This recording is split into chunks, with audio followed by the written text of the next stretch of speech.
Kembali lagi di Santai Berfaedah, series terbaru dari Safda. Dan Ustaz, mungkin kita sedikit lagi menyentuh ke bagian mau tadi Ustaz. Banyak dari orang-orang ini, mungkin tadi Ustaz bilang kan pada saat itu mereka bacain sirah Ustaz. Tapi di sisi lain mereka juga kadang-kadang sering, Anda nggak tahu Ustaz, mereka sering bikin ritual-ritual ibadah-ibadah tertentu. Mereka mungkin sholawatan, mungkin ada zikir-zikir berjamaah. Itu bagaimana? Apakah ini hukum tersendiri Ustaz? Atau bagaimana Ustaz? Menyikapi maulid. Ya mereka mengadakannya itu ya baca maulid itu, bukan baca sejarah, enggak. Jadi ngumpul di hari yang mereka tentukan, habis itu mereka baca yang namanya maulid. Ada bukunya, buku maulid namanya. Itu isinya maulid itu puji-pujian aja kepada Rasulullah SAW. Bukan cerita sejarah, bukan. Itu puji-pujian. Ya, jadi kalau ada orang mau Ustaz Nizar nggak paham. Ya, anak dari SD itu sekolah di sekolahnya mereka. Mulai melek mata, merem lagi itu diajarin maulid. SD anak di sekolah mereka. SMP anak di madrasah. Aliyah anak di aliyah. Anak hidup di kampung Arab mereka. Teman-teman anak itu. Jadi itu pujian. Anak belajar ngaji sama mereka. Teman anak setiap main begitu. Ada yang ustadz besar kalau saya sebutkan di sini mungkin nggak etis lah. Okay. Banyak orang tahu kok. Gitu. Teman anak sekolah itu dulu.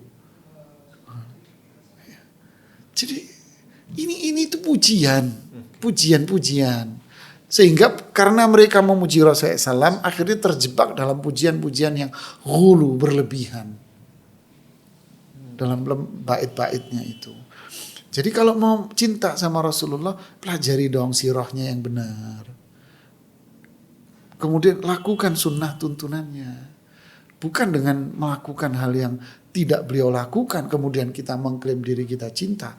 Ya bukan cinta itu namanya. Kalau cinta itu, innal muhibba liman yuhibbu muti'u. Punya ayat Arab bilang, orang yang cinta itu pasti akan nurut dengan orang yang dia cintai. Lah kan ngaku cinta sama Rasulullah tapi nggak mau nurut sama Rasulullah SAW.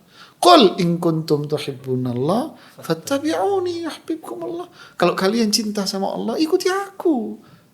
Kata Imam Hasan Al-Basri, ayat ini pukulan telak bagi orang-orang yang mengaku dirinya cinta tapi tidak menjalankan Quran dan sunnah Nabi. Okay. Alaikum bisunnati wa sunnatil khulafa'ir rasyidin al-mahdiyyin min ba'di. Kalian wajib mengikuti sunnahku dan sunnah para khulafa rasyidun sahabat. Addu alaiha bin nawajid. Pegang erat-erat dalam kehidupan kalian. Jauhi atas diri kalian bid'ah. Ini enggak mau. Malah justru memunculkan bid'ah. Lalu mengatakan dirinya cinta sama Nabi. Wah nih. Logika dari mana? Iya kan? Bikin acara maulid rame sambil ngerokok. Banyak hal lah nanti kalau didengar nggak enak di kuping lah, ya kan? Karena kita juga di situ dulu gitu loh. Iya, kadang kalau dalam waktu sama ini nih saya dulu, saya nggak mengkritik orang. Dulu kita di kampung Arab teman-teman dulu di waktu yang sama ada maulid. Akhirnya apa yang terjadi? Milih mana beseknya yang paling enak. Subhanallah. Loh kita dulu begitu nggak bisa pungkiri. Nasi kebuli yang sono, ini nasi putih. Enggak. Oh ini cuma roti gabin dulu istilah tahu gabin. Biskuit. Oh, oke. Ini biskuit, sona roti tawar. Milih mana? Roti tawar. Roti tawar kita. Ketika maulid kita duduk di luar. Ngobrol. Ini nyata. Duduk di luar. Udah mau bubar nih, baru masuk rombongan ke dalam. Ya, mana sunnahnya? Dan mungkin kalau misalnya Anda boleh angkat satu hal lagi Ustaz, disebutin bahwa ini banyak nih kaum muslimin yang bahkan percaya Ustaz, bahwa ketika mereka buat maulid Nabi, Allah Rasulullah katanya lewat Ustaz. Nah, ini bagaimana Ustaz? Ini anak Allah sebenarnya. Allah. Loh kenapa bukan para sahabat yang melakukan itu? Kenapa Abu Bakar As-Siddiq yang namanya pujiannya banyak memenuhi ayat-ayat Al-Quran? Pujiannya siratal ladzina an'amta alaihim. Dari Fatihah. Jalan orang-orang yang engkau berikan nikmat. Siapa? Kerucutin sahabat yang pertama siapa? Abu Bakar As-Siddiq. Umar. Kenapa Abu Bakar ketika mengalami hal sulit di waktu pemerintahan khilafahnya? Kenapa beliau nggak mimpi kedatangan Nabi? Iya. Hah? Kenapa ya? Banyak orang-orang nabi-nabi palsu, orang-orang murtad, negeri-negeri Arab, mereka banyak yang murtad saat itu. Gerombolan murtad, gerombolan nabi palsu muncul. Apakah Siddiq mengalami kesulitan? Kenapa nggak mimpi Rasulullah datang? Dodo aja baca maulid di situ. Oke, iya. Wah, itu peringatan biar Rasulullah muncul, biar dapat wangsit dari Nabi. Kenapa Abu Bakar nggak ngomong gitu?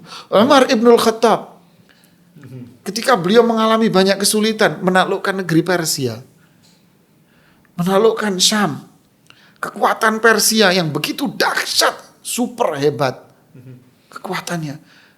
Kenapa nggak duduk merenung, tak baca maulid dulu saya? Kenapa nunggu Rasulullah datang habis ini malam Jumat? Utsman bin Affan ketika pemberontakan muncul para pemberontak. Ali bin Abi Thalib. Terus para sahabat-sahabat yang lain. Kenapa engkau nggak muncul? Istri-istri Nabi. Orang yang dekat dengan Rasulullah, istri-istrinya. Kenapa kok nggak muncul di kamarnya Aisyah? Ya Rasulullah, siapa orang yang paling kau cintai? Aisyah. Yang laki ya Rasulullah, bapaknya. Kenapa Rasulullah nggak muncul di kamarnya Aisyah, malah muncul di kamar lo? Siapa lo ya? Ya, ngomong pakai akal. Ngomong pakai akal ya, akhi. Ada muncul seorang ceramah rame di YouTube. Saya menemui guru saya. Guru saya bercerita, hari itu saya mau ke makamnya Rasulullah SAW. Lalu ketika saya mau masuk Masjid Nabawi, saya ditahan sama Fatimah. Kamu mau kemana? Mau ke makam ayahmu. Ayahku lagi nggak ada. Ayahku lagi di rumahnya Habib Fulan. La haula wala quwata. Ini ngomong pakai akal atau ngomong pakai apa ini? Astagfirullahaladzim. Jangan kelewatan lah. Itu soalnya banyak kaum muslimin yang bilang, wah, nah ini yang luar biasa. Rasulullah datang di majelis. Ya memang ana dulu waktu maulidan itu berdiri. Yang berdiri nggak boleh ngomong. Nggak boleh ngomong. Kita kan kecil-kecil dulu mainan. Nggak boleh ngomong. Emang kenapa sih nggak boleh? Rasulullah datang. Ya ngikut aja kitanya. Makanya dikelilingin dupa kan. Di doktrin. Tanpa dalil hanya ikut-ikutan. Karena cuma kita mikir aja kenapa kok nggak nongol di kamarnya Aisyah gitu loh. Padahal mereka harusnya lebih berhak. Orang yang paling dicintai. Kenapa nggak nongol di kamarnya Fatimah? Kan Fatimah sakit setelah Rasulullah wafat. 6 bulan setelah Rasulullah wafat, Fatimah wafat.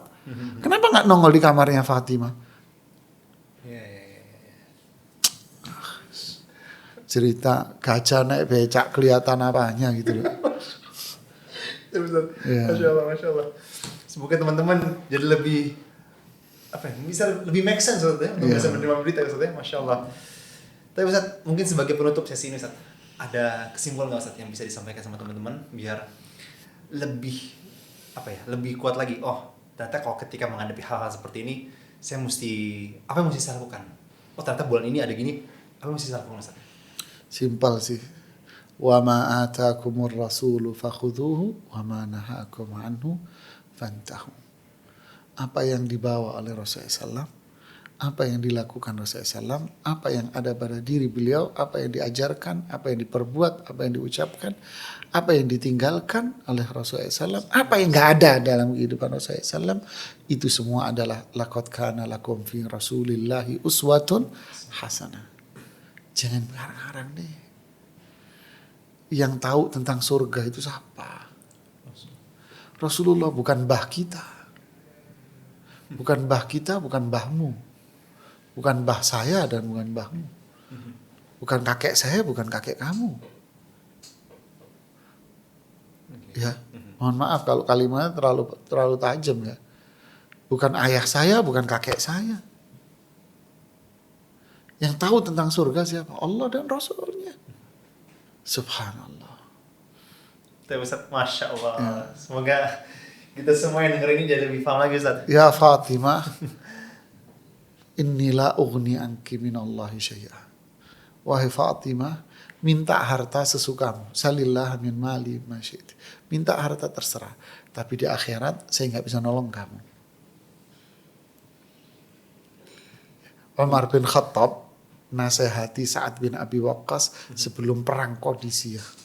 Perang hebat melawan Persia. Apa nasihatnya? Wahai Sa'ad, jangan mentang-mentang kamu dari keluarganya Nabi. Terus kamu merasa diri kamu hebat. Jangan. Hari ini tidak ada keturunan, wahai Sa'ad bin Abi Waqqas. Hari ini yang paling mulia adalah orang yang bertakwa. Ini hari sulit melawan perang Qadisiyah. Lihat, ini sahabat ya akhi. Inna akramakum indallahi atqakum. Ini yang paling mulia. Mau kulit hitam, mau kulit coklat, mau kulit terang, mau hidung pesek, mau tinggal di kutub, mau tinggal di mana pun, selama dia bertakwa, beriman, dia berhak masuk surga. Nggak ada kuncen-kuncenan surga, nggak ada. Ya, nggak ada. Ya, kalau nggak ada, semua berhak untuk masuk pintu surga duluan. Ya, selama dia bertauhid, beriman, menjalankan Quran dan Sunnah Rasulullah SAW. Allahumma ja'alna minhum.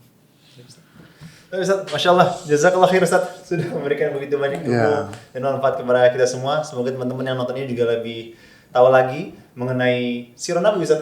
Dan kita mesti terus belajar sirah Ustaz. Ini kayak segini kurang Ustaz, Masya Allah. Ini baru detik sekecil kali dari detik-detik lahir Rasulullah, Masya Allah. Taib. Dan para teman-teman semua, tetap ikuti podcast Sabda yang didukung oleh teman-teman dari Sabda TV, The Saxuna Syariq Wedding Organizer, Halal Indonesia Expo dan juga Kupinami. Kita tutup dengan doa kafaratul majlis. Subhanakallahumma bihamdika asyhadu an la ilaha illa anta astaghfiruka wa atubu ilaik. Wassalamualaikum warahmatullahi wabarakatuh. Saya berjumpa di podcast selanjutnya.